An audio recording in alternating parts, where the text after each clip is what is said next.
capital reserve and shifted it to that, that capital line.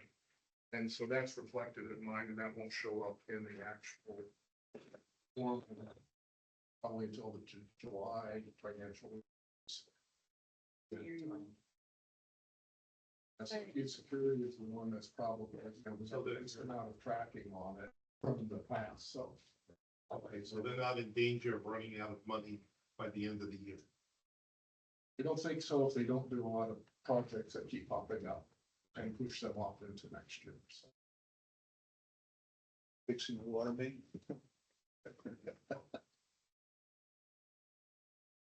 Any other comments or discussion? No, we don't have to vote on it because then it's a financial. No. It's more for just discussion. They're already done, so. This isn't related to budget and safety and security, I don't think, but what kind is? Where are we at with the contract, the negotiating regarding the roving patrol? We actually have that. The RFP out.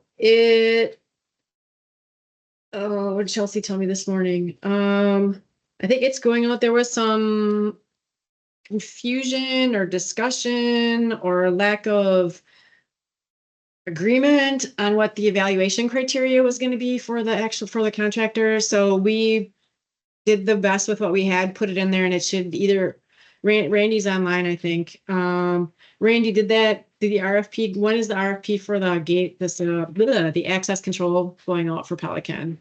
Yeah, that's up to bid tomorrow. Tomorrow? Yep. Okay. It includes the rover. They reduce the hours. I find hours like 10 to 6. And it will include poles of the town center as well. So So I think it wasn't, the scope hasn't changed since you guys saw it. It was down to the evaluation criteria for whoever was going to evaluate what they were going to use to choose the new company. That's where we were getting hung up. And so we just pushed it out. so we're hoping that will. Well, if my calculations are correct, if you reduce it by 12 hours, you know, take away the daytime hours, I mean, that's about over $50,000 a year savings. And I think we could probably use some savings for the following year. So that will be interesting to see how Yeah. It's going. And my estimation, it's kind of a worthless thing anyway. Obviously, I think that's why they try to figure out, get rid of it on the day shift, so. Yeah. Thank you. Subcommittee reports. Doug, do you want to stand to yours? Doug Zanner, the chairman of the pond subgroup. I have a short report, but I think the first thing I'm going to cover is the pond 36 bank erosion project. We had a very bad start. The contractor changed the dewatering scheme late in the day. An email was sent out to the group, myself and Daniel, and a phone call was placed to Daniel late in the day after end of day that they were going to do it, and they just implemented it. They changed from the way they were going to do it, where it was going to be under the water and then a submersible pump. And they went to across the road, and they didn't have any signage, and it was a nightmare. I mean, for the first time in my 8 years in the ponds group, I felt bad that I was part of the ponds group. I was embarrassed by it. It was just poorly. There's no other thing. Residents were notified, and some cars bottomed out. I don't know what the damage is so far. I've heard of one car took their car in, had it inspected, $250, and then there was a golf cart windshield that was broke. But there's no excuse for what occurred. In a couple, they did a little modification to improve that by bringing in some big metal plates, but it still was an issue. And as it turned out, the project manager could have drained it through the interconnect pipe. He was the one that made the decision, and he said that because the other pond was higher, the water wouldn't drain. Well, it did drain. So they put the pump into the interconnect pipe, after the fiasco across the road. And if you know dry bound, it's way low. It's way low. So, that project manager is no longer employed with the company and someone else is there. It's moved. The way that they drained it now with the pipe going through is the way the plans were written Yeah, and the way that that the was the way. project was supposed to Yeah. happen. So that they did not do what they were Yeah. asked to do. The only good thing is the pump that they have, they didn't use a submersible to put a big pump on the bank. And the person right next to the pump can't hear it inside. It was well insulated. If you go by there, it's well insulated, a new technology as opposed to going getting a bad pump, old pump with technology that doesn't have the soundproofing. So that's one thing. The task authorization I brought to you last meeting where I said I was not for the task authorization. And you guys, I told you I need your vote, but you guys voted unanimously not to recommend the task authorization. This is just for your information. The Board of Supervisors passed the task authorization 3-2. So we are using Tetra Tech for that, and that's nothing else said. That's behind us. Someone more authority makes a decision, you get behind that decision and you work with it. That's how I dealt with in my business life.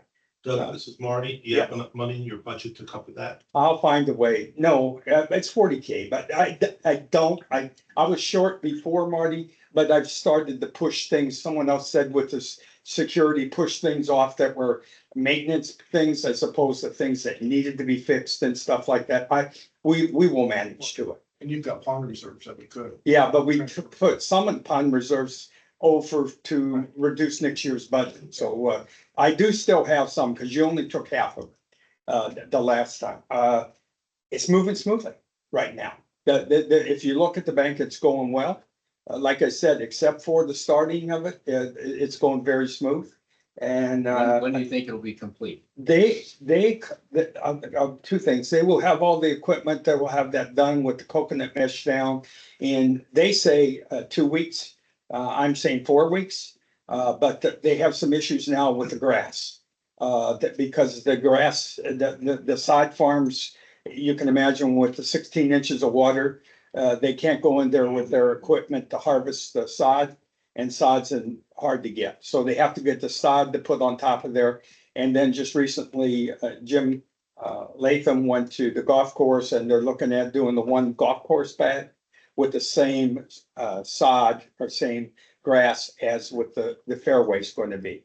So it won't be a line there between the two. So we're looking at a change order there. Going back to I don't know what that's going to cost because they're taking the one side out and putting a different side down. And they do, Tetra Tech runs a weekly meeting on the bank with the vendor. They're doing a good job of inspecting. They come out there with levels and make sure the slope's 4-to-1 and have them redo some things and stuff like that. So there's some advantage to Tetra Tech being engaged to add value, so we, like I say, we go on. Pond conditions are pretty good right now. We went from people calling me to complain about the ponds were too low and there was all this floating debris to people calling that the ponds are too high. And that was in less than 3 days. A lot of people were upset about water in the streets. That I think you all know, or maybe you don't. That's intended for drainage, water in the streets. Hey, Doug, what is all the floating material on the ponds? It's from their littorals or whatever grass grows at the bottom of the pond, and they spray it with chemicals. It dies, Comes up. comes up, and it decays and goes down. The problem is there's nothing you can do about it except say we're going to work on it. But in reality, the only thing that gets it down is time and rain is the only thing that clears that out. Doug, this is Marty. Yes. Is there any possibility of Tetra Tech going over budget on their $40,000 estimate now? They don't have approval to go over. We would just, right now it's 39 and some change. So far, this is the third one on this project we've had all of them have come in less than their budgeted Yeah, amount. they're at a not to exceed number. They Yeah. can't, if they bill us more than that, we just don't pay it. Or they have to do a change order, which would need to come for approval. Okay, thank I track those very Yeah. closely. Yeah. The other thing is the adjustable weirs. Daniel did a great job of testing them out, the ones behind Casella. The one exit in Pelican Reserve, they lowered them and they lowered the water level on the flowway. And went well. The test went well. And actually, they also did Pond 38, which is there at Via Donna, with the one that had the flooding of the two homes during Irma. In less than 24 hours, they lowered it 2 feet. They lowered that pond, lowered it in 2 feet. The only issue is it took, it's still draining the conservation area there, that wetland area. The water was like a river coming out of there for over a week because that's a big area and it was 2 feet higher and now all the water's, but it's still draining out of that pond. So we're in good shape with the adjustable weirs. Sometimes you do something, you don't know if it'll work. It worked. So this is Marty again. Yeah. So to me, the most casual observer here, it seems like pond level is still very high for Mhm. being in hurricane season. Mhm. Are we still lowering pond level? Well, the only way for the major, except for pond 38, it's lowered by an adjustable weir. The other ones are only lowered by lowering the level of the flowway, which is the weirs that are open. Okay? But the problem is there's still a lot of water upstream that has to come through.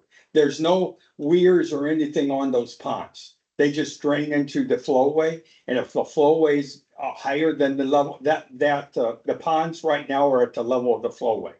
The only way to make them lower is to continue to leave the flowway gates open, weirs open. And we need permission to do Yeah. that. So we have a really good communication loop. We can't just go and drop the weirs. We need it because it affects everybody downstream. So we need to talk to Swiftmud, Lee County, Yeah. everybody before we can touch them. Yeah, but they are high. They tell us how much and how long and Well, I'm just concerned, this is Marty again, I'm just concerned for flooding if another big storm comes. they monitor all of the pond levels of the entire storm system, not just ours. It's the upstream, it's the downstream. We got to coordinate with what goes into the slough. So there's a lot more moving parts than just us. So everybody's kind of in the same boat right now. Yeah, and where we were at before that 3-day 16-inch rain, we were below the low water mark. Yes. The weirs could have been all the way open, everyone.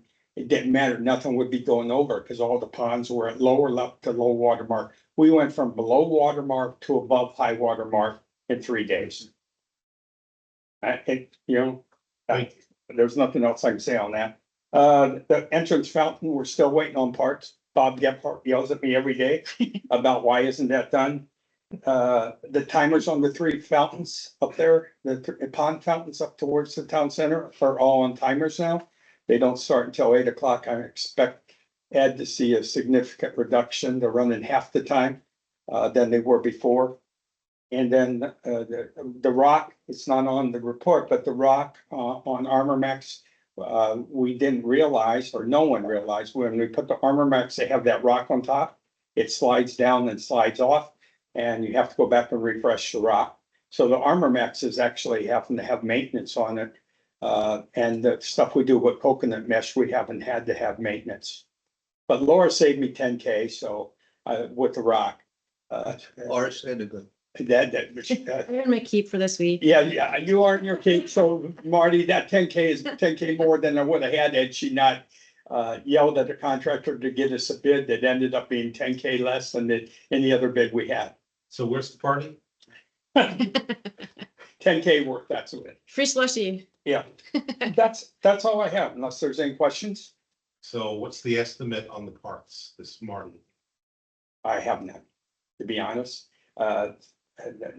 Does the contractor have an estimate on when the parts are coming in?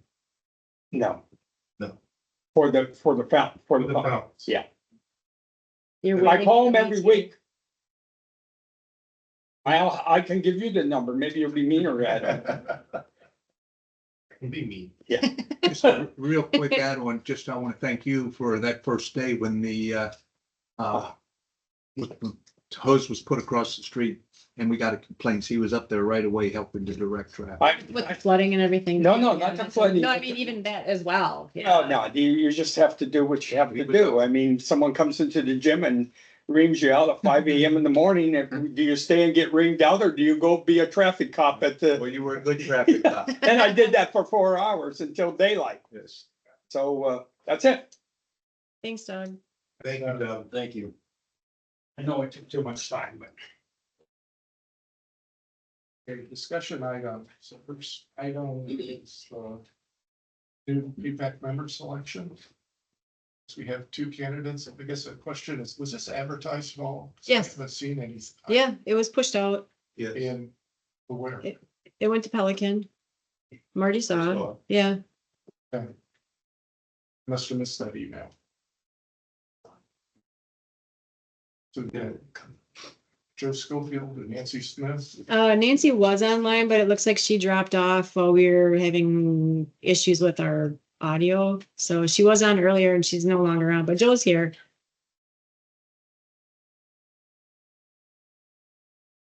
Would Joe like to get up? Joe, do you want to say a few words or?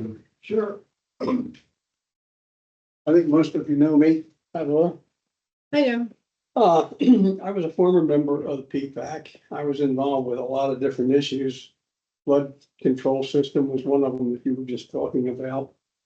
CDD spent a lot of time on that with engineers reviewing it when we found out the roads were part of that flood system. In any event, I'm interested in joining PPAC again. I loved it when I was on there. I think we did some really great things. We did the boardwalk. I was involved with the engineering for the material for that. We transferred the road in Palazzo over to the CDD, which was a mistake done by WCI, costing that community a lot of money. And they owned the road and took us a year with lawyers and engineers to get everything fixed and done. I'm on the original covenant enforcement committee for Pelican Preserve, working with WCI to establish an organization that would move forward.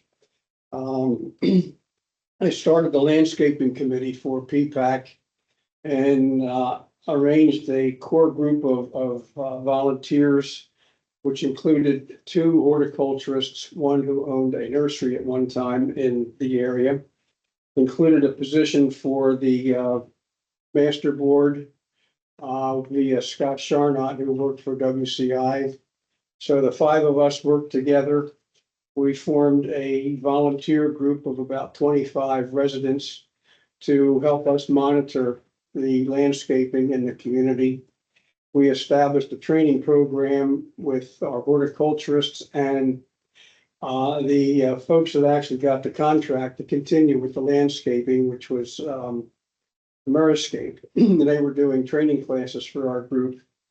We had some disfavor with and misunderstandings with our board. It became quite complicated. And at that point, I resigned from PPAC because I felt I was a thorn in some of the people's sides and didn't feel that it was good for PPAC to move forward. Mark became after about a year worth of work, became the new manager of the landscaping committee. I think he's done an incredibly great job. A lot of it were our things that we had put together when we were working as a group. I was involved originally with PPAC. I was contacted and volunteered to do inspections of Carina and Matarita to ensure that the contractor was turning the property over in the right shape for the CDD to take control. So I was tasked with driving around the community, making notes of all of the different issues that we would have, and we would have to pay for it to correct it if WCI turned over and left us. That included redoing some of the sidewalks, redoing some of the curbing, the driveways. We had something like 160 items, which we went back around with the Tetra Tech engineers to review to make sure that my viewpoint and my opinion was documented. We altered the list because I was a little overly conservative trying to protect our customers, which would be our residents. Out of about the 150, I think WCI agreed to fix about 30, and they probably did about 20. But we did get that property turned over with a lot of effort. I was involved with the same thing in the neighborhood that Tom lives in, Prado, and got involved with the city engineers in that case, and the CDD at that time manager on some projects where they had forgotten to put sidewalks in. And they illegally put or planned to put sidewalks in. And it took a lot of effort with the city, who finally told the contractor to bug out or do the job right. And we got that all done. So I've had a lot of experience dealing with the different situations here. I also was involved in the original tree line organization for irrigation on Pelican Preserve Boulevard and Tree Line Avenue. And that involved about 6 different communities. We worked with the city mayor, the engineers, the contractors that were involved, the engineers that would be involved, and determined what was going to be required, costs involved to put an irrigation system in, because the city ultimately is going to put reclaimed water in our system, which we're going to have to pay for the water. And there's a lot of equipment that we have to pay for to hook up to it by law. Now, fortunately, that got all stalled because the city went and sold the reclaimed water to Cape Coral. So we saved ourselves about $1 million at that time. That will come back again and haunt us in the future. But in doing that, we work with the South Florida Water Management District, Ameriscape, who runs the irrigation system in Pelican Preserve. So I have a very good understanding of that entire irrigation system. And at least up until we disbanded, had an idea of who had ownership of different parts of that system. So I think I'm a great candidate. I'd like to put my time back into this. And I want to make one other comment. One of the things that we did was coordinate with the master board. We had a chairman on our PPAC board who was also on the master board. We had another member of PPAC who became a member of the first Pelican Preserve Community Association. And we now have our third person here in the name of Tom, who was also representing the master board. At the time, we also had a representative from PPAC who was assigned to coordinate and work with the master board.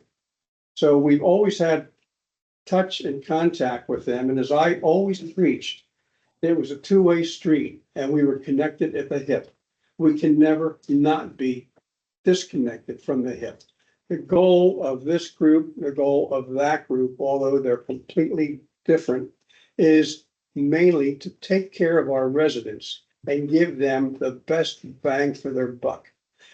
PPAC has done an incredible job with budgets and scope of work and picking priorities and managing taxpayer money. The board is handling fees which they collect to cover their expenses. So I think I have a really good understanding. I've worked with the city, I've worked with the mayor, I've worked with city council folks, I've worked with the CDD representatives here. And I think I have a very good knowledge and background. I'm a mechanical engineer with a degree in business administration. And I have some advanced classes in finance. So budgeting, I've had to put budgets together, particularly for the landscape committee. We did the whole budget. We contracted, we interviewed a number of contractors. We selected one. We gave that information to PPAC and provided it to the CDD. We worked in that case with the CDD, with the lawyer for the CDD. And I think we put a heck of a good package together, finding out that WCI actually had 4 landscaping contracts for Pelican Preserve, and they were all different. So we were able to combine everything into one contract and started on a day one, let's say. And I think we've pulled all this together, and I do think the landscaping group today is doing a fabulous job. But I thank you for your time. I hope you'll consider putting me back on this board. I'd love to do it. I had a great time doing it before. I think this is, quite frankly, the best governing group in the community. In deference to Tom, Master Board has a lot of stuff on their plate, and I think they're working hard to make improvements. Now, thank you. Anybody have questions of Joe? Nancy's rejoined us. Nancy rejoined, she's online. Thank you. Thank you, Joe. Thank you. You guys ready for me? Rock and roll, Nance. Okay, thank you. Yeah. Nancy Smith, I live in Prado. Apologies for being late. I had a standing meeting that's been scheduled for months, and I was hoping to pick this up from the town center, but my PC died and I did not bring electric with me. With that said, I did catch a little bit of what Joe had to say. He sounds like a really qualified guy. Certainly, I didn't have any intent of telling you every minutia of things that I have done throughout this community and throughout Pelican, but I'll spend a few minutes. I really think that my application speaks to my skill set, running a very, very large operations for many years. So I'm not going to spend a lot of time on that. I put some jobs that I had done as being the COO of operations for a large firm. And though I listed many committees and boards I've served on, I did not mention that in my prior life outside of Pelican, I have also been on boards, committees, and CDDs. I have an extensive program and project management background. I really have the ability, at least I've been told, to be able to think both strategically and be just as good with boots on the ground. You know, many people have advised me and said, "Hey, Nance, what is your passion?" And I can only answer it with this. My passion is to help as many people as I can and do the best I can to ensure the success of this community. You know, I've mentioned it, I think, in my write-up. I don't care who gets the credit. I'm not into titles. What I am into is making sure the job gets done, whatever the job might be. I can be both a leader and a team player. I may not always agree with what is voted on, but I will always support it. People describe me as being dedicated, full of tenacity, focused, loyal, and most importantly, positive. My Prado neighbors would tell you that if they need help, I am always there to help them. And should you decide to bring me into this committee, I hope that this is the way you will describe me as well. If you want to know more about my skill set or anything else, I'm open to taking questions. Nancy, you were on the ponds committee, right? No, I am on the PPAC Landscaping Committee as vice chair. Okay, Correct. and so you'd be dropping off of that to try to come on to this committee? That would be correct. I wanted to make sure that in some way I could still help them as a non-voting member, but it appears that this could be an option for me. And I would certainly be open to, if the team is interested, and you should select me in being the liaison into that team. Well, I've heard that you were a hard worker over there, so your absence from that committee, would that be a problem? I don't think so. I've made sure that if they require help, the only thing I can't do for them is vote. I can certainly be a liaison into there and, you know, bring back and forth information. I can be a non-member, and they can call upon me for any help that they request. This is my understanding. Anything? Yes, I'm sorry. Alan, this is Doug Zanner, just from the Ponds Group, just to clarify the point she made. Bob Gephardt's a part of our Ponds Group, even though he's been on PPAC, even though he's on CDD Board of Supervisors. He just, like she said, he can help us, but he can't vote on any issues. He's not on the board, but he's a member of the 39 people beyond the board that are members, so that, Okay. I know that will work. And Sharon was the liaison for the landscape subcommittee, so her vacancy, so we don't have a liaison for the landscape committee right now on PPAC either. It's a good. So you have an opening and a landscape liaison opening. So Okay, great, thank you. Anybody else have questions? I know that the applications are apparently done with here, but. So John, the gentleman that you brought that one time, the one that we just talked about here. He was not interested in putting back in for it again. No. Okay, all right, thanks. I did ask him. Okay, all right, thank you. More questions for me? I don't think we do, Nancy. Thank you. Well, I have a, you mean I'm not gonna see you walking around the neighborhood every day? Oh, you will.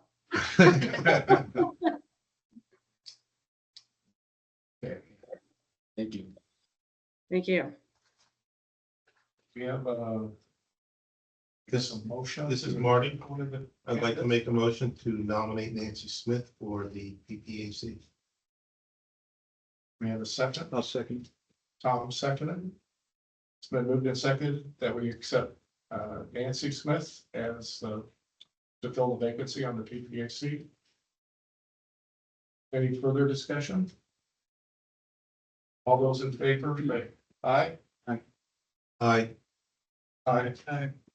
All those opposed? Nay, John that's John. voted nay. Welcome aboard, Nancy. Thank Joe, you. thank you for your interest. Thank you. Wish you luck. Thank you, Joe. Have a good day. thanks, Joe. Bye-bye. All right. All right. Next up is. Oh, do we want to, since we do have a vacancy in, It's number 3. It's after this. what's that? It's the next one after this. Oh, okay. Oh, okay, excuse me. A 2025 meeting schedule. So this is, you historically meet the second Thursday of each month at 2 p.m. So these would be the dates for the next fiscal year if you continue to meet the second Tuesday or Thursday of each month at 2 o'clock. I'm sure we all know that we're available. And I don't see that, well, yeah, I don't see anything that's like we're closed that day or it's a holiday or anything like that. Usually that's a pretty safe time. So, and again, it's proposed. We need to have a schedule to publish. And if something comes up and you need to change them, we can just publish the change. But normally we like to, Do you need a vote on this? yeah, motion and a vote. Make it formal. This is Marty. I make a motion to accept the schedule as presented. I second John Berry. Been moved and seconded that we adopt the schedule for the 2025 calendar year. For fiscal year. All those in favor, say aye. Aye. Marty says aye. Nancy, you won't be officially a member until after next Thursday when the board blesses you, just so you know.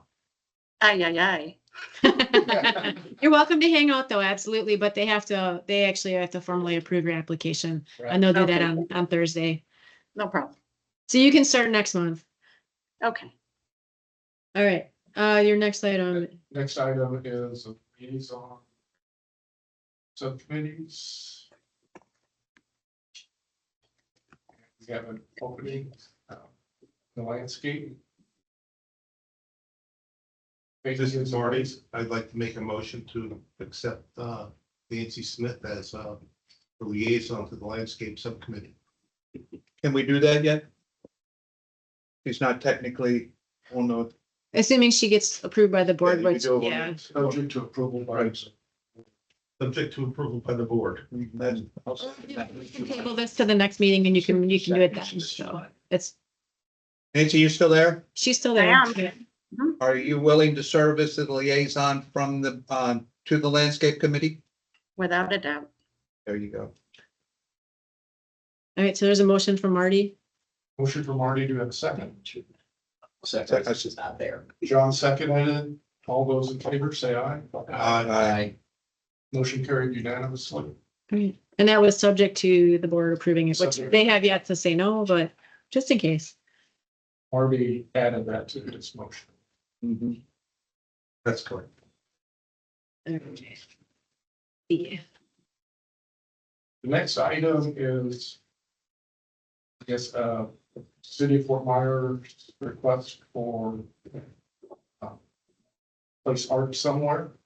Mm-hmm. I looked at some of this, I didn't see where we could potentially put it other than the town center. I mean, it was people sitting at a table. That's right. We don't really have any place that I don't know where we could put it. My wife and I drove around yesterday and looked for places, but if we are gonna do this, I would recommend we put a caveat and say it has to be outside of the front entrance. Because you're required to give public access to look at these statues. We can't let you indicate. Well, it's, Can't stop people from coming to the gate. But you. Come to the town center area. Right. Yeah. it also has to be GSCDD property, right?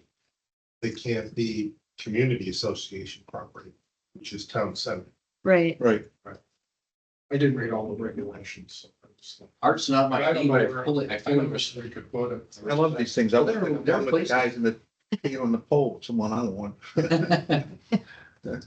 But there are places we could do out in front. What's the security out front? Who takes that liability for security? I don't think we've had that discussion.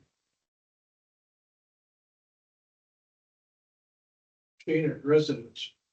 It's inside. And I don't know how to play chess. They don't either.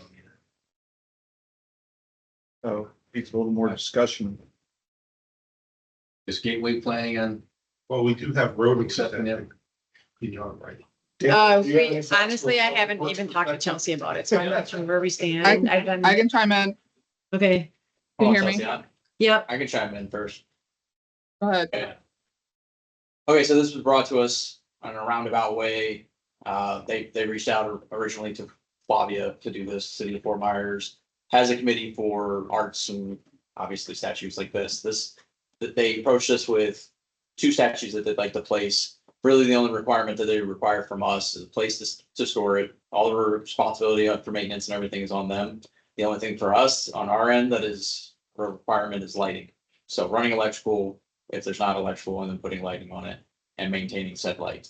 So there's that portion. I wouldn't maintain, I wouldn't secure, I wouldn't have any responsibilities on my end beyond that. Personally, I don't like adding additional fixtures across the board because somewhere along the lines, they get the lines blurred on who owns what and what's the requirements. So putting it in front of you, regardless of my feelings, so that you can know that it's out there and you have options. This isn't the first time that they've reached out about sculptures and statues. And in the past, we haven't actually entertained it, but I just figured to bring it in front of you and then in front of the board to make a decision. So. Just don't know, I don't know where we would put it. Yeah. If it's gotta be outside of the gate, There's a center island where it could fit. Right, There's then- also each side. there's no real parking out there for people to stop and observe it. And you get in my flagway. did you have a recommendation? I'd like to make a motion that we table this item I agree. Do you have a specific time you'd like to table it until? indefinitely. Until it comes. How about September? Well, does the city need an answer? I believe the And Robert's When do they rules need to know says that I by? can make a motion to Okay. definitely. Wait a minute, I'm just finding out, Marty, does the city need an answer and when? Daniel Potter, Public Works Director. They hadn't left, they left it open ended. They put it out there as a feeler, see if we were interested. That's pretty much. Is it to Gateway or to Pelican Preserve specifically? They're looking at so Fort Myers, the city of Fort Myers is part of Pelican Preserve. They're looking to put it in Pelican Preserve. Okay, So that's why it's in front of you. I'm not sure why we would table it, Marty. I mean, I'm not, you know, I think we all have an opinion on what we ought to be doing. And so why do we want to table it when we can make a decision now? That's just. Can I chime in? So, yeah. is that Nancy? No, Chelsea. that's Chelsea. Just- Can you guys hear me? Yep, yes. So the attorney reviewed the agreement and it's a 20-year term, which is quite long. And there's a early termination, quote unquote, penalty. I would strongly recommend that you guys, if you're kind of on the fence, we vet this a little bit further through our legal team before you take on an additional asset anytime soon. Okay, Marty had a motion. My motion is continue. to indefinitely postpone Is there a second? as in accordance with Robert's rules. Right. I don't hear a second, so the motion dies. My motion would be to decline the offer. I'll second that. So it's been moved and seconded to decline the offer. Any further discussion? Who did you did, who second? With Alan, Now, it's just one thing about Tom? early termination. It says in the contract that you have to be committed for a minimum of 3 years. If you want to move it after 3 years, then there's no financial penalty. But yeah, I think it's 90 days or something like that notice, written notice. I'm just concerned of. I don't know where a location would possibly be, that if it's gonna be outside of that front gate. That you could even begin to deal with the question of security, whether we have it or somebody else has it. Yeah, There's no parking, there's no real accessibility to that area. and the GCD property is pretty much the road right of ways and preserve areas, so there's really not much. Well, that's the other place you could put it, it's in the preserve. Or the, Or block. or, Then you could take your golf It'd cart. be hard to light, it'd be hard to light it in there. Yeah. or a rotary. Could put it at the center of a rotary. Again, I don't think you want it inside. yeah, and again, you've got So. parking issues. My motion is to Moved to. nicely decline the Decline. All those in respect, favor? Aye. respectfully decline it. Marty says aye. Motion to decline the offer passes unanimously. Cheers. All bird here. All right. The next item is basically the fountain in pond 22, which is the irrigation pond.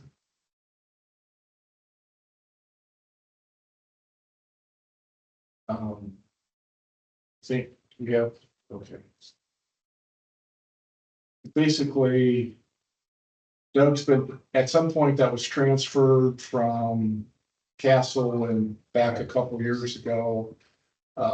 With some of the other electrical work and that, and Doug has been paying, it's about $400 a month electricity for that fountain. That pond is the irrigation pond for PPAC's irrigation pond, and so I saw there's been an email exchange between PPCA and Gateway about terminating that or transferring it to PPCA. And I think they have asked if we would continue that through the end of the budget year, at which point then they are looking into taking it over, I believe is that, but they basically asked that we continue, rather than shutting it off now, to continue to have that irrigation function through the end of our budget year. Is that, Jim, do you know if that's correct or not? Yes, that's correct. Yeah. So that'd be through the end of September. It's not that much. But basically, the question before it's now is, do we basically turn it off now or pay for it through the end of the budget year? And then either turn it off or let the community association pick it up at the end of the budget. Or potentially pick it up now. This is Marty. I'd like to make a motion to continue paying this until the end of the fiscal year. John Barry, I second. It's been moved and seconded to continue paying the electricity for the irrigation pond. Or the fountain in pond 22 through the end of our fiscal year. Ed, before you vote, can I just ask for one point of clarification? Sure. What I don't want is come September 30th, when we said that we're no longer going to pay for this, that there's a finger pointing of who should take ownership of that account. So I want to be very clear that we will be ceasing payment and operations and canceling our account effective September 30th. And that the ownership of that account moving forward, PPCA and the golf course can duke it out amongst themselves. That's right. We will terminate Amend his, the, doesn't he amend his motion? you Yeah, would that- amend it to, No, I said that we'll pay it until the end of the fiscal year. okay. No reason So to we'll move separate it. it. Right. It's been moved and seconded that we will pay for the electricity through the end of the fiscal year. All those in favor, say aye. I, Aye. Aye. All those opposed? Abstaining. Unless you have a personal conflict with it, you can't, yeah. Well, I see, sitting on the board, That's okay. You're doing it from the district side, so, so then I'll go for it. Unanimous then? yes. All right. Another one of my electric meters resolved. It's not resolved yet. Thanks. Budget discussion, Lauren. Large community. Yeah, let me shut this. I tried to squeeze it on because we have so many variations of what was on here. So this budget includes the changes that you made at your meeting for June. So anything highlighted in yellow is a change. Obviously, none of this changed. This is all this is the district stuff. So we'll get down into the part that actually changed. So I don't have a note here. This engineering fees is 40,000, and we took the 60,000 away for professional services. So that went from 60 to 0, and this went from 90 to 40. And then down here, the street sweeping, when we got the original 90, let me explain where the number came from. We knew it was high. We didn't know how high it was, but we knew it was high and figured it was better to err on the side of caution. We used the per linear foot or however they calculate what they're going to charge us for doing the street sweeping and multiplied that by what you guys have in Pelican. And that's where that astronomical number came from. And when we actually got the quotes, it was obviously considerably lower, which we expected. We didn't realize it was going to be that much lower, but it was much lower. So that is a good number based on the quotes that we've received back. So that's why that dropped from 98.4 down to 15,000. We removed the trailer down here for the swirly because we're taking care of that in fiscal 24. And we took out the streetlight replacement per year request because we're not expecting to complete that in fiscal 25. So that'll be a whole nother year before we get to that. And then on this page here, reduced this from 103,000 down to 53,000, and this went from 80 to 30. So that was the $100,000 you cut out of the landscape budget. And then the 16.3 for the monument lighting, that was also taken out. So that was reduced. And then here we remove the 45,000 for the boardwalk parking, and the capital reserve was taken down to 0. I just want to know that you removed it per PPAC. So, We took it down to 0. yep. That's a contribution to reserves. The, and the rationale for that, I guess, is it's really kind of confusing because this 002 budget did not have any capital items in it historically. Capital items were in a separate list that weren't really funded. And so if going forward in 25, those capital projects will be in this budget, In the 002 budget. in the 002 budget. So rather than putting 350,000 or funding the capital reserves and then using capital reserves to pay for projects, we're just funding them through the 002 budget. Correct. So we'll still have our 3 million in capital reserves that we have now. We just won't be pulling on them to do any of these capital roadway projects. or the capital I neglected to highlight this here too. We changed the use of carry forward from 781 to 344, and it was 50,000 from ponds and then 294,000 from landscape, which was part of the fiscal 23 carry forward. So, which was the year we ended, those last year's. carry And forward. using the $344,000 in reserves, it basically our 25,002 assessment or budget is basically funded through the assessments will be about 8,000. That's right here. The increase in assessments is due to our additional assessment for the. You can see it's pretty much the bonds. Yeah, it's the bond, because the difference from last year went up $28 and 25 of that is the bond. And then for single family, it actually went up $28 as well, but 33 of that was for a bond. So if it wasn't for the bond, that would have went down slightly, but you're down under 3% for both. So this is Marty. So does any of the subcommittees have an excessive amount of carryover that we can fund PPAC reserves? You pulled 295,000 from landscape Okay, to fund that. So yeah, okay, that's been addressed. that's been addressed. Thank you. Yep. And there was, Ed and I had talked earlier, and I think I brought this up during budget time as well. Something to consider, which we won't be doing till probably maybe November, or December, whenever I get the preliminary unaudited September financials, is do you just start rolling this around the back of your head? Do you want to kind of cap how much each of the committees can have in their reserves? And then the rest would just go into unassigned that you could pull for any of those committees if they needed it. It's not saying that they can't use it, but just set like a cap, because that helps keep them. Normally it'll help prevent them from having their budgets kind of be fat and padded. And that either way, it's all Pelican's money and it all goes there anyway. And I know we've moved things out of the committees to do things. So you guys shuffle it all around anyway, but that's just something to kind of roll around to think about. It'll be a good 4 months at least before we have the discussion. So Or can you bring up my sheet here? I just kind of. oh, actually I do have it. Financial sheet. I saved it. Yeah. As of right now, the landscape had reserves of 294,000.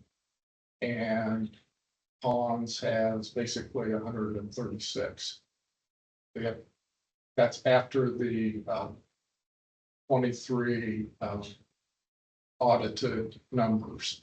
And then previously 100,000 was transferred to ponds, so that I have 136. What we're saying with this budget is that we're going to use the 294 from landscaping and 50 of Doug's 136 to fund to keep our assessments down next year. And you might say, well, That leaves landscaping with nothing. But if you look at their 24 budget, there's a potential of they're running about 200,000 under budget. So they're going to have a carry forward from 2024 to 25 of at least 100,000, I would think, if not more. And the operating expenses looks like, it's going to have a carry forward too. So our fund surplus balance could go from 400,000 to 500,000 with that. So, I mean, at first glance, it looks like we're wiping out landscaping. But we're really not. We're just using some of the prior underspending to keep the assessment, next year's assessment. You're using last year's underspending to fund next year's And spending. the increase in the assessment is largely now due to the administration building bond payments that are going to be assessed. I'm just curious here. There are $200,000 not spent by landscape. Is that for projects that they went ahead and set aside that they're gonna have to do eventually, like following year? Or why is it that they're $200,000 low? Can actually take some of that. In talking with Mark, he's been doing a phenomenal job. Him and his team, his committee have been doing a great job of staying on top of Ameriscape and making them come back and replace things for free, which they should be under warranty, where previously they were just like, this is dead, go replace it. We got charged for it. Mark is like, this is dead, go replace it. It's under warranty. So he's done a great job of shopping too. He's gotten Ameriscape to reduce their prices on a lot of things. So we've gotten things for much less than we would have paid for them in the past. So he's being, I don't think that it's not that he's doing as many projects as he was doing. He's just holding Ameriscape's feet to the fire, which is saving a lot of money. He's being very frugal. And I mean, I'm sure you guys can see that he's getting a lot of stuff done. So it's not that he's holding back on doing work. He's just being very good with his funds. He's staying all over Ameriscape, and they don't like him for it, which is a good thing because that means he's doing it right. So.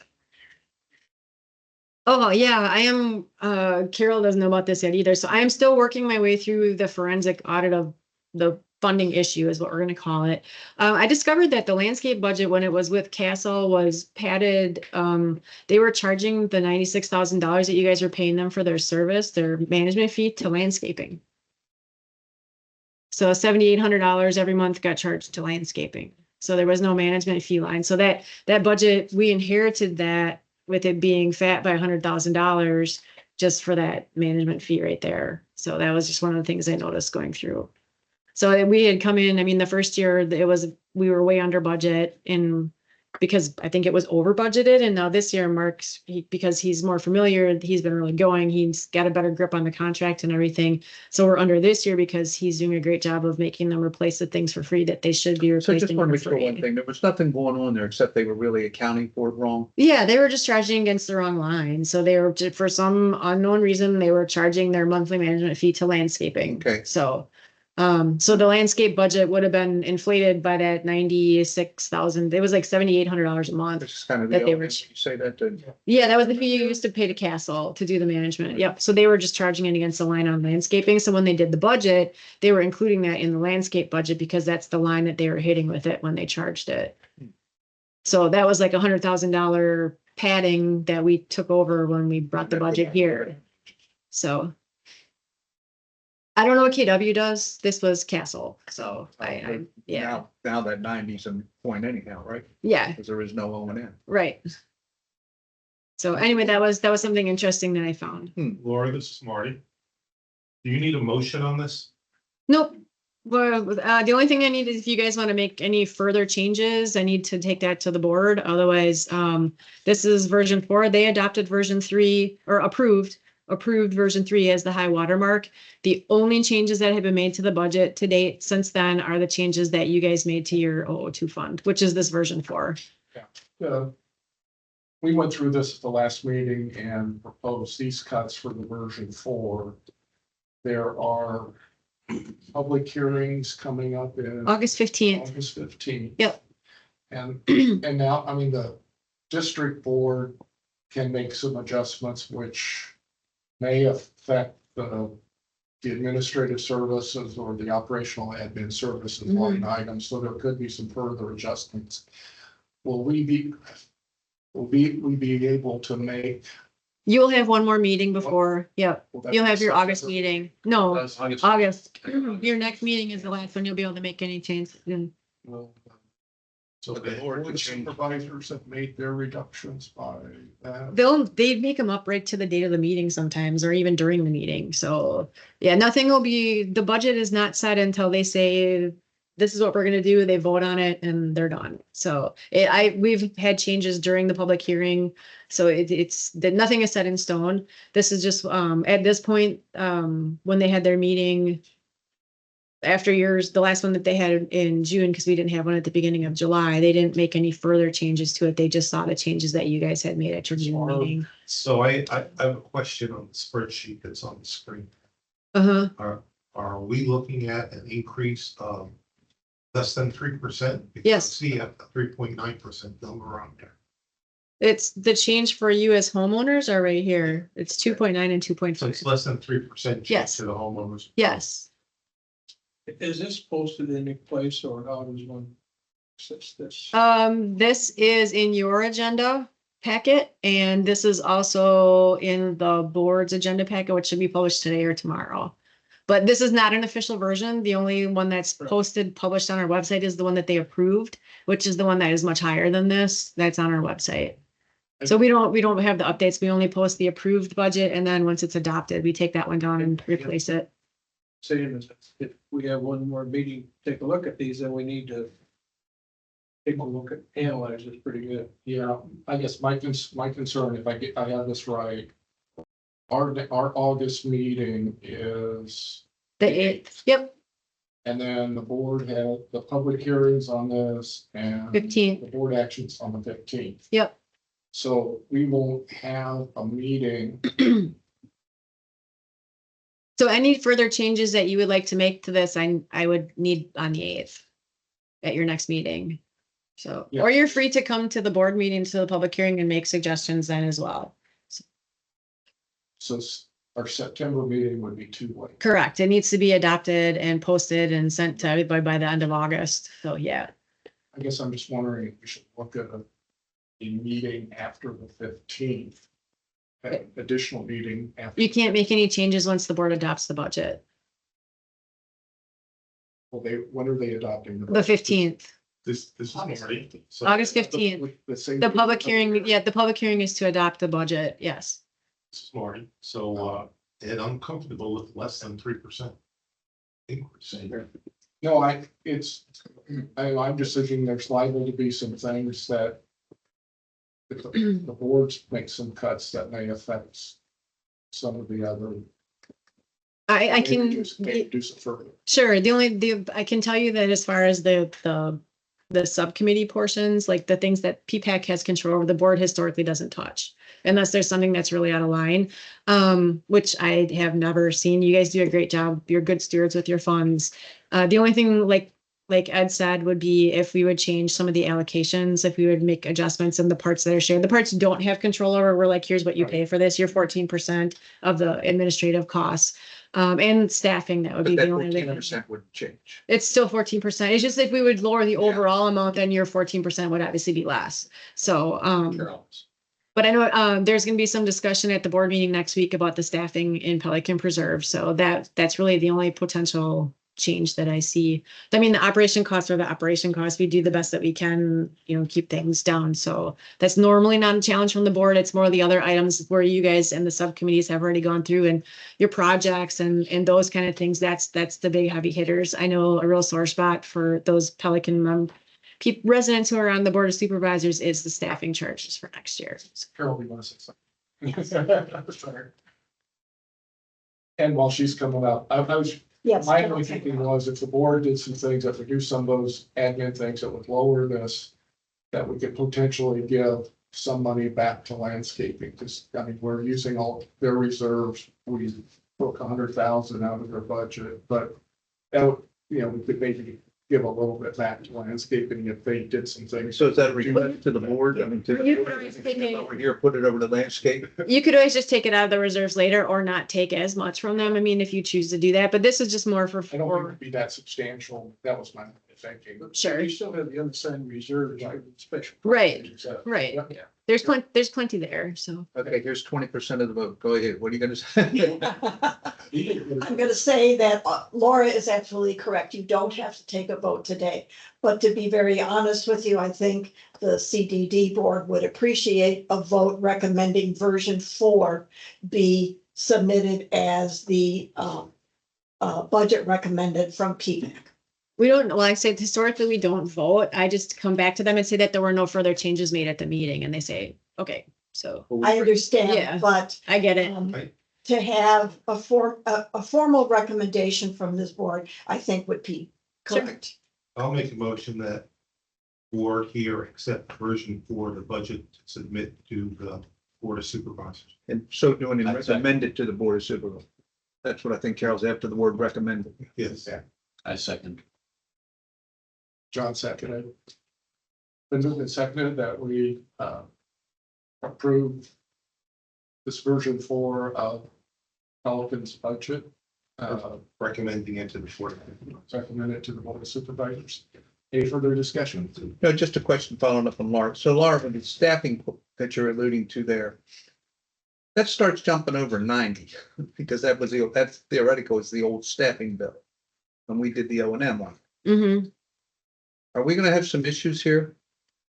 Because we used to get 90 and. Well, you had 90 plus what we were having for staff time, so there was Okay, they're additional charging charge. us for Oh, staff, yes. okay. Oh, yes. There's Alright. always been staffing time All right, charged there. so I So thank you. it's not like it's new. It's just, the percentages are just more than they were because we're doing much more work over there now.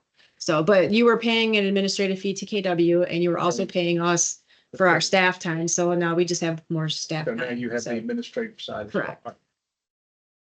But I'm not quite understanding making a recommendation now, so that means that we can't take a closer look and analyze this further before the next meeting.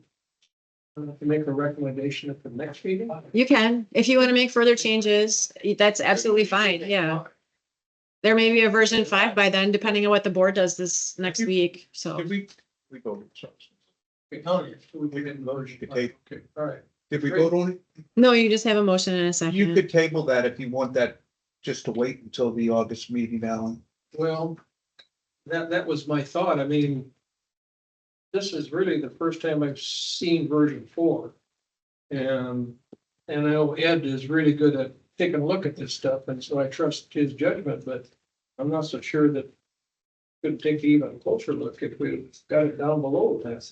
Sure. But- version- The last meeting. I mean, 3%, or lower is great, Yeah. That's all we looking at. but, well, that's good. I have it, I guess, so. And so version 4 is what went to the board at their meeting on the 20th of June. It was the week after you guys met the Right. last time. So Yeah. they've seen it once already. Or you Well, scroll- scroll down to the other way, I guess, the other. Oh. down. Yeah, I mean, we've.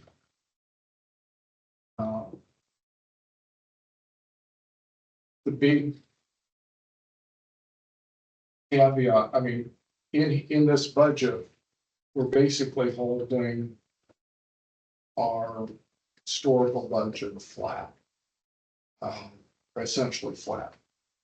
But we're using. To do that, yeah, but we're getting assessed. Will there be a big potential change in the outlay for the administrative building, the additional outlay? No, that's already included in here. Okay. That's this number right here. That's big, Jim. I Yep, that's the 265,000 right here. think. Can I make a suggestion? There were gonna be some new estimates or something coming in June or July. The bid opening or bids are due on the 16th. So next Tuesday. But we're basically using a lot of. Funds that were prior year unspent funds to. This, yeah, this, that's 300 and Keep that assessment at. Our budget basically. the 340, wait, the Yep, you two. recognized that last week. Yep, this use of carry forward number that you have here, this 344,000, that is subtracted from all of the expenses at the top. So you're being assessed all of those less that $344,000. Doug's worked 2 or 3 years with this budget. He's got a good handle on landscaping. I mean, this is probably the second year. Their third one, I But think, it's been- safety and security's their second, yeah. Ian and everything else, has been but I think they're starting to get a good handle on it and take, that is coming out of that, so to speak. You know, safety and security, there's a lot of unknowns with the new contract going out, and just, this is the first year that they even have separate budget to try to track, so there's unknowns with safety and security, so we'll probably be making adjustments on it next year. And you guys have never had to do work on your roads before and you're getting, your community is getting to the age where you're gonna have to start doing that. So there's a lot of unknowns there as well. Yeah. So, The Northeast potholes are regular. well, I know. Same with the Midwest. That's fine, and I guess if there's any other changes, we go to verse 5, otherwise, just do 1, 2, 3, and 4, at least. If there's no, if there's no changes that you'd like to recommend to take to the board, then I will just leave version 4 alone. Okay. But I'm good second for the, recommend the version 4 changes to board supervisors. All those in favor? Aye.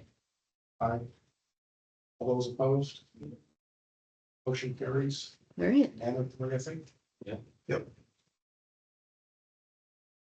Oops. Data review. Pull it up. All right, so this is what we've pulled out of our cartograph C-Click Fix system. So you can see again, same as last month, I asked Randy to put like all the data. So this is all the calls and all the contacts that we've had since we started tracking it on January 22nd through July 1st is the light blue line. So that's total contacts. And then the dark blue line is how many we had for the last, that 30-day period from the beginning of June to the beginning of July. So you got a lot of sense. So you can tell we got a little bit of rain, so I'm guessing that's a lot with the ponds is there. And then we track the emails as well down here. We're getting quite a few less emails last month. We only had a couple. So people are steering more towards using the C-Click Fix to report things, which actually goes right away because that way, as soon as they enter it, it gets fired off to somebody. We're here. We have to wait for someone to go in and check the email and create the ticket and send it off. So it's a much more efficient way to do it if we can do the C-Click Fix. So is this still helpful? I mean, I can ask Randy to keep doing this. I think it's interesting just to see how things Yeah. change. You can tell, especially this part. Yeah. Because you can see like exactly how they're coming in. So you can see we had no landscape concerns last month, but I was not surprised to see the public works on the ponds with all the rain we had. That's fully expected. And then with the pond repair issue, that was part of that as well. Well, I know the magnets and stickers have been at a few meetings, and we had something in the newsletter, Pelican newsletter about the CDD and the numbers to call, and that's what will be interesting to see how these things track over time. I try to bring it up every time I go to those Coffee with Adams. I know there wasn't one this month, but I try to attend those each month. So customer care day, here, I've got a question. Do we have any leverage with the city to get our sidewalks fixed? Oh, they were asking this morning, because of the water main break, the city tore up our sidewalk. So we had a water main break on tree line where the sidewalk is now impassable, which limits our customers that use that golf cart path to get to Walgreens for their medical, their prescription drugs. We also have a sidewalk along Pelican Preserve Boulevard, which was destroyed by another water main break, which the city of Fort Myers came in and repaired. Do we have any leverage with the city to get them to expedite fixing our sidewalks? Daniel Potter, Public Works Director. When it comes to that, I can put in service requests and reach back out to them, document it, put it back into a format that they can see all the damages that were done and request that they come out and fix it. As far as leverage. Yeah, when they did, like when they had that big water main break on tree line, it probably was about 2 weeks before the sidewalk got put back in. So Marty, one of the things you could do is get it over to the PPCA Government Relations Committee, you can do an RFA. Of course, for city in love members with, too, yeah. Residents Alliance, and we would go right to Darla Bonk. Point that out to her. I wasn't even aware of the one, because I know where you're talking, but I wasn't aware it hadn't been fixed. But No. Darla would be the one to put the greatest pressure on.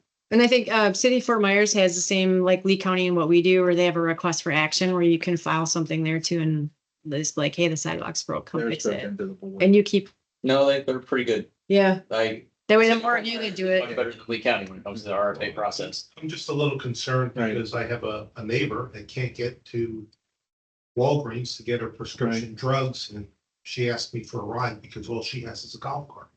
I'll put in by the end of this week. That I'll would put be in a. Yeah, they a just may request not process know for that them. that's the one that's on South Tree Line down by the school, that got fixed too. Yeah, well, this one. It was about- I think is it was about 2 important. weeks, yeah. But this is the one up north north of Pelican. This isn't an inconvenience. This Is can be a a really life and health. inconvenience, and they may not be aware of.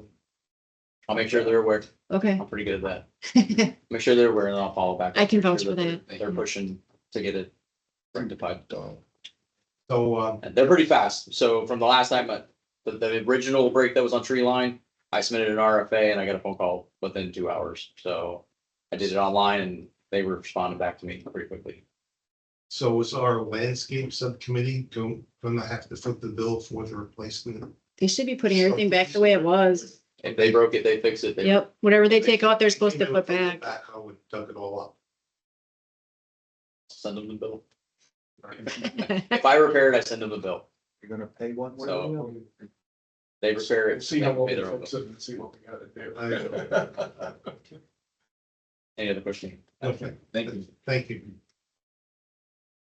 Any members have items? Well, I actually have a couple, so I can go after you guys go. I have. well, I was gonna kind of, do you mind just following up on that? What's the status of the lighting out front of Pelican Preserve? It is dark there when you come in. We get constant complaints about it. So there was more questions, Senior Public Works Director. But working with Bentley Electric, they've gone out and they've assessed and done multiple repairs in the past week, including the globe that was missing on tree line.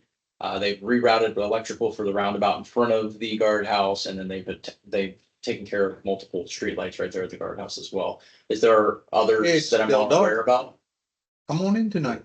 Okay, There's there's. just need to know which poles they Not are. like, well, I'll be coming in later this evening and I'll tell you, but I came in yesterday morning, 5:30. And there was no light outside of the guardhouse and there was no light up to the first intersection treehouse. All the lights out or just not? There was no light. I don't know whether they had been turned off already early, which seemed early to me because it was still dark. But when I come in this evening, I will double check to see if there's lighting at all out there. Absolutely. If it's not, just let me know Okay. and I'll take care of it. I know it's been a topic of discussion that the lighting that is there when it's working Yes. that way is inadequate, in that front entryway. And so the safety and security's been looking at maybe adding some additional lighting. Mhm. But then we've also been looking at having SPL replace all the lighting, and as part of that, they would increase the illumination in that entryway. So it's kind of, if we're gonna do that in the next couple of years, do we go put some things in that are only gonna be there for a couple of years or? That's kind of the dilemma right now, but there is an acknowledgement in safety and security that that front entryway lacks proper illumination coming in. Absolutely. And current infrastructure that's in place is not working. I need to I'll know. find it. I've sent them out there multiple times. We've actually fixed several pipe, they break just as fast as I can get them repaired. So it seems lately, so. Picture with that and the biggest customer for C-Click Fix tends to be your chairs and your subcommittee members. So they're out and they're about, they're patrolling the streets. Nancy's definitely one of them too. She beats up the C-Click Fix because then it goes into our system of record and we chase it down until it's completed closed out on our end. So if you see that, it's a good place to drop a picture as well. I can't tell you how many times I get an email that says there's a light out. Talk Preserve Boulevard. Right. Okay, where? It's a very long road. Do I have to drive the whole thing? Just give me a general vicinity and I can get out there and get the electrician to fix it. Plus, then that helps us really track too. If it's in the system of record, we can see we've been to that same location 6 times in the last 2 months, what's going on. Well, it helps me with trend analysis so that I can go back to the Safety and Security Council and say, look, this is what I'm seeing as a trend. And if you would like to set up a committee to start attacking that problem, either whether we refurb it, rehab it, bring in new, it really helps me drive asset management across the board. And 2 other things you might want to be there. Both of them relate to emergencies. Anybody aware where we are with getting our emergency response team? That's my update. You got that? Yep. Okay, you'll do that one. I'll leave. And then is there a protocol that either the PERT or the PPCA board is aware of in terms of getting the emergency gate opened? Yep, it's all part of the agreement. It's all part of that because we contemplated it, calling you the other day when our front. Someone called. Okay, Yeah. there you go. I got several texts. I got some calls. Yeah. Kelsey got some calls. Okay. So Wiser at the security gate at the front, probably the first person, immediately followed by KW. Annabelle reached out via We had text. They didn't residents call. came, we So had the calls. best method there is to call our customer service line and make sure you're getting to because it'll ping between all of the phones if somebody is not at their desk. And somebody will eventually pick it up and react accordingly. And most of us who are at the management level actually have our desk phones forwarded to our cell phones. So if I'm not, like I took a call before someone called my desk and while I was sitting here and it rings to my cell phone. So I'll wait for you to do the other. So this is Marty.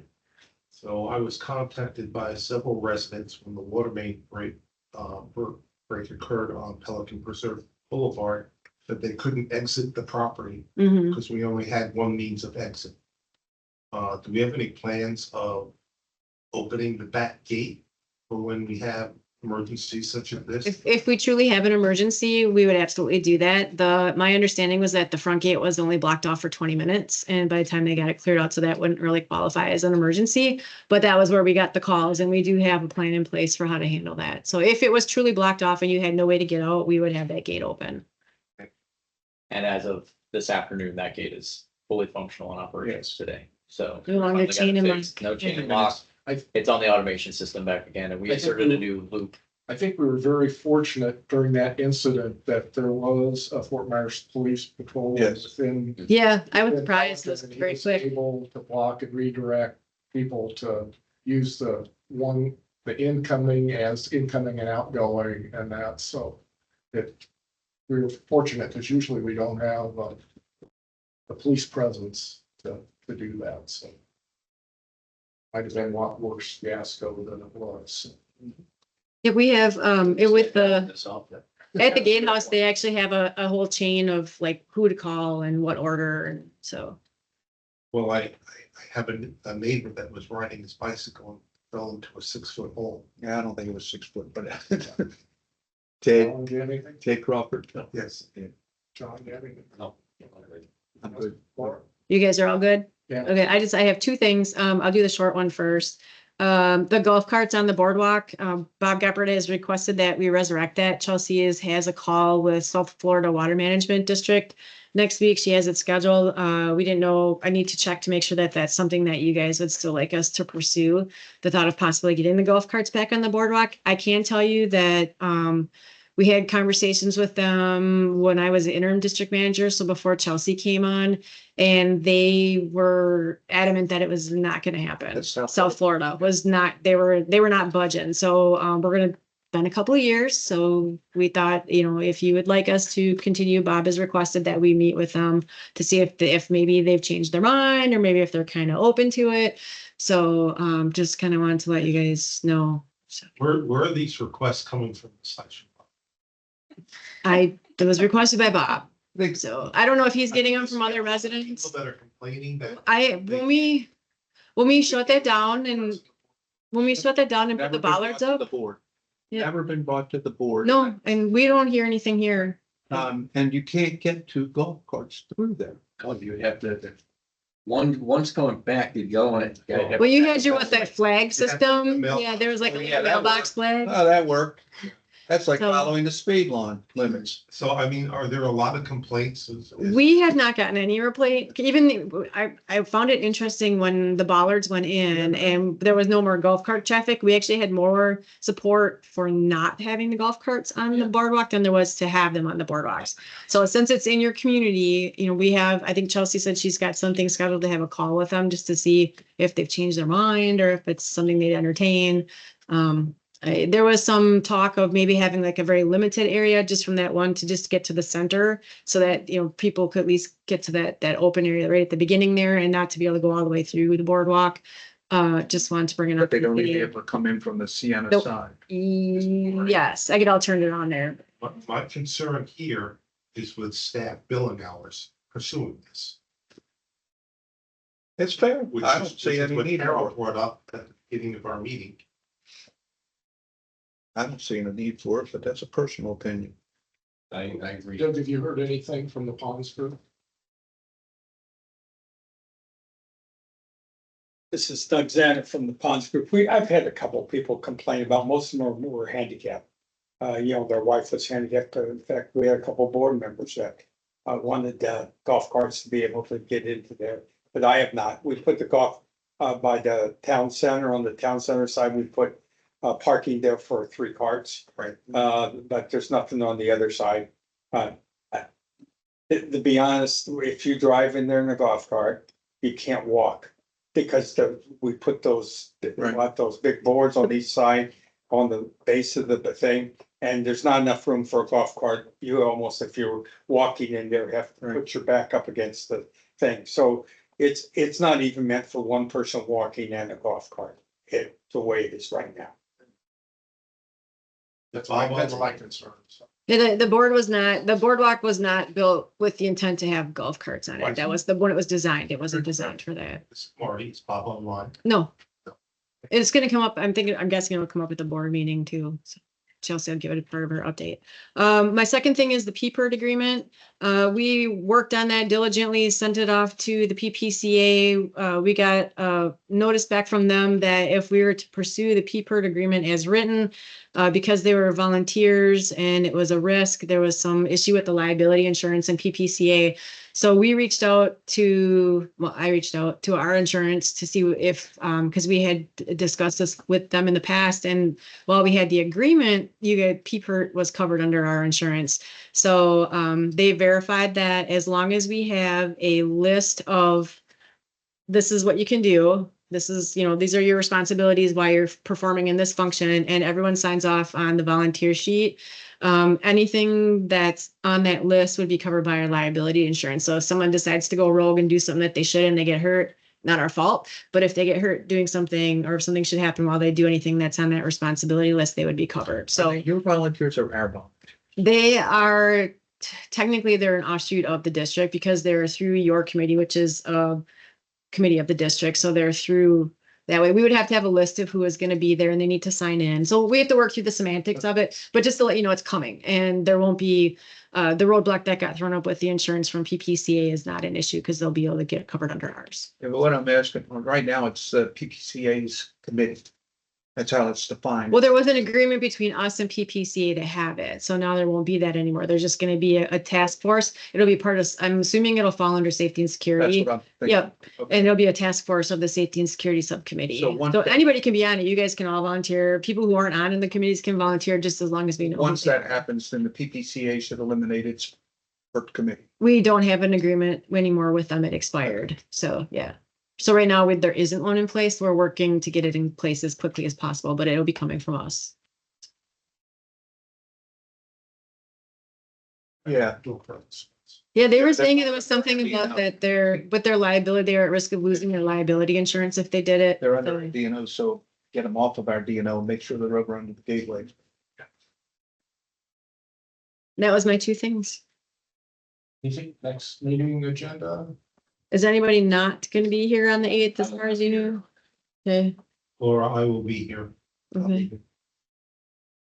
So no Tom, Marty, I will be. or no John, John Berry will not. no John, Peggy will. Peggy won't. She will. she'll be here, okay. And Nancy, are you gonna be able to be here? I'm assuming you're gonna be approved. You'll be here on the 8th. You're muted. I saw you say yes, though, so you're fine. All right, so we'll have everybody here but John then. Does anybody have anything specific to put on the agenda? That was my next question. Besides the budget, that'll always be on there. Yep. And then once that's adopted, it'll also be on your next one so you can see where we ended up. So for at least the next 2 months, it'll be on there. I'd like to thank Daniel for taking the initiative to get with the city of Fort Myers to get those sidewalks fixed. Thank you. So they'll be fixed tomorrow. Thank you. Laura, I hear it, Chelsea. Hearing nothing else. did you guys discuss the last two landscape easement agreements? No, they weren't on here. No, okay.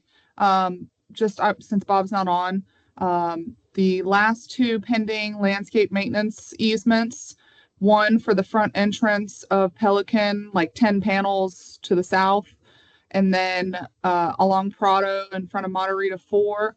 We received the executed copies back of those landscape maintenance easements. This week, those will be going in front of the Board of Supervisors next Thursday for their approval. And I believe we are done with all of the landscape maintenance items, and we will be diving into the bowl of Irrigation. spaghetti of irrigation. Yeah, it's gonna be a mess. It'll be fun. Yeah. It's a challenge. I'm up for a challenge. I'll make a motion to adjourn. Second. So Alan and Marty. And it's Favor, say aye. 3:35. 3:30. Good. Thank you. Georgia, I'm gonna stop recording and then I'll hang out. We can test the All microphone. day long. The, no maintenance contract. And I spent, well,